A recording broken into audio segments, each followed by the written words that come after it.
Bismillahirrahmanirrahim. Assalamualaikum warahmatullahi wabarakatuh. Perkenalkan, nama saya Ahmad Muarib, eh, dari Fakultas Tarbiyah dan Keguruan, jurusan PGMI angkatan 2023 Lokal C. Kali ini saya akan mengerjakan eh, proyek proyek akhir UAS, materi pembelajaran SKI SDMI. Kali ini tema saya yang akan membahas tentang strategi kepemimpinan Umar bin Khattab dalam menegakkan keadilan sosial.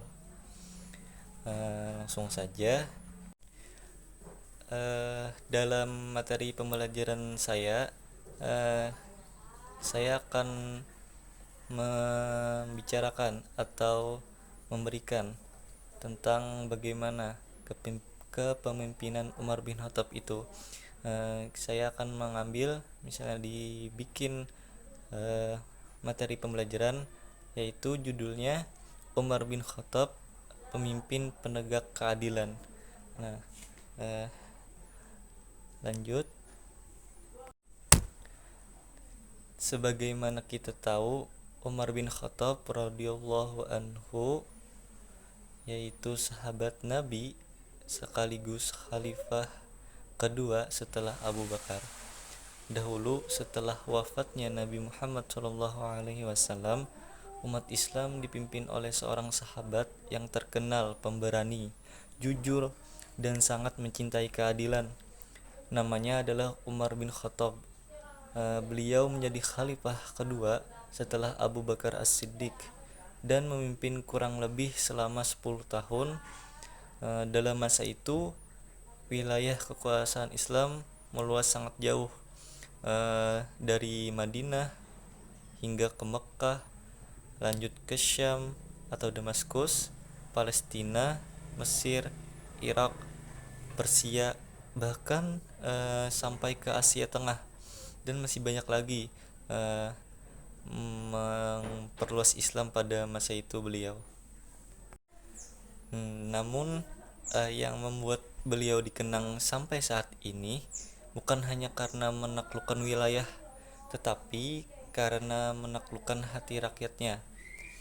Umar sering menyamar di malam hari, yang sebagaimana kita tahu, pada malam hari beliau berjalan sendirian untuk melihat kondisi rakyat.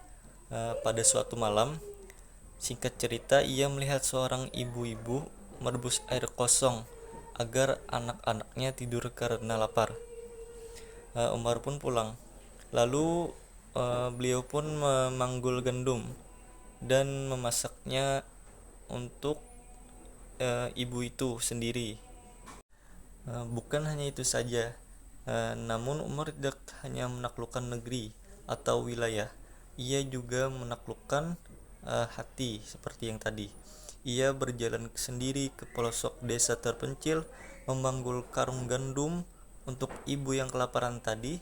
Lalu ia membuat sistem keuangan bernama Baitul Mal dan membentuk kalender Hijriah, dan pada sampai saat ini kalender Hijriah itu masih ada.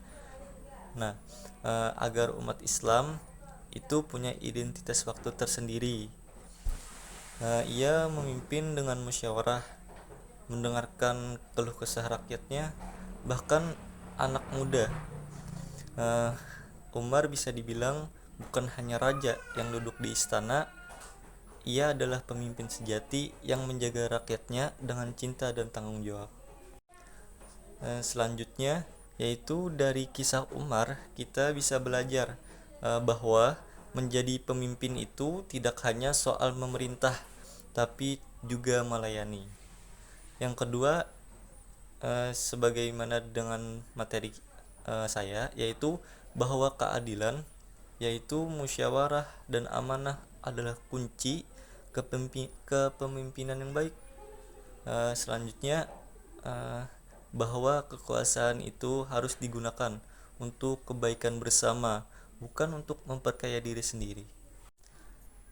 Nah, Umar mempunyai banyak strategi yang bagaimana strategi itu saat itu terjalankan.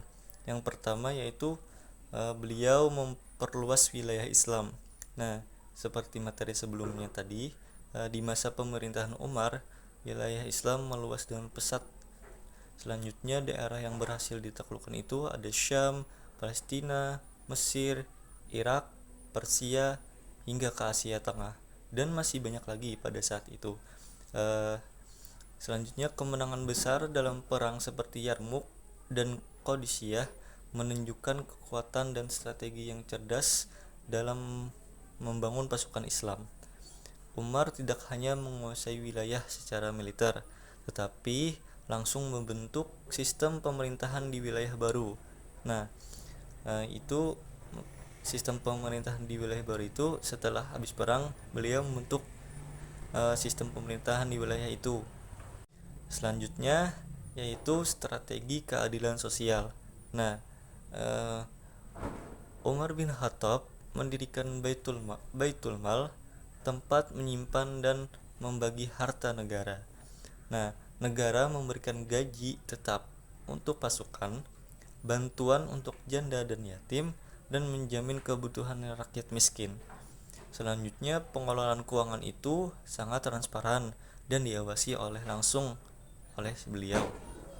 Selanjutnya ada reformasi pemerintahan yang mana beliau membentuk lembaga-lembaga politik atau publik seperti lembaga kehakiman, kantor pajak, hisbah atau pengawasan pasar, dan Diwan Al-Auto, data pengkajian rakyat. Ini nih datanya digaji setiap rakyat. Selanjutnya ada memisahkan kekuatan eksekutif dan yudikatif agar tidak terjadi penyalahgunaan kekuasaan. Selanjutnya mendirikan kota-kota administrasi baru seperti di Kufah, Basrah, dan Fustat. Ya, selanjutnya ada musyawarah dalam kepemimpinan. Nah, setiap keputusan penting yang dilakukan dengan musyawarah bersama para sahabat. Nah, Umar sering kali mengajak rakyat biasa untuk memberi pendapat, bahkan terkadang anak-anak muda pun beliau ajak. Nah, singkat cerita, menjelang wafat beliau tidak menunjuk langsung penerus nih, melainkan membentuk dewan 6 orang yang terdiri dari sahabat-sahabat untuk memilih khalifah berikutnya. Adapun nilai-nilai yang kita bisa ambil dalam kisah tersebut, yang pertama yaitu menanamkan nilai kepemimpinan Islami. Kita bisa memberikan ini kepada murid, bahwa kepemimpinan itu tidak semena-mena, tetapi melayani rakyat dan menegakkan keadilan. Yang kedua yaitu kisah teladan Umar tadi bisa dijadikan role model untuk anak-anak dalam bersikap adil, jujur, dan bertanggung jawab. Selanjutnya kita mengenalkan sistem pemerintahan Islam yang klasik. Nah, siswa diajak memahami bahwa sejak awal Islam sudah memiliki sistem administrasi yang maju dan mengatur hak rakyat.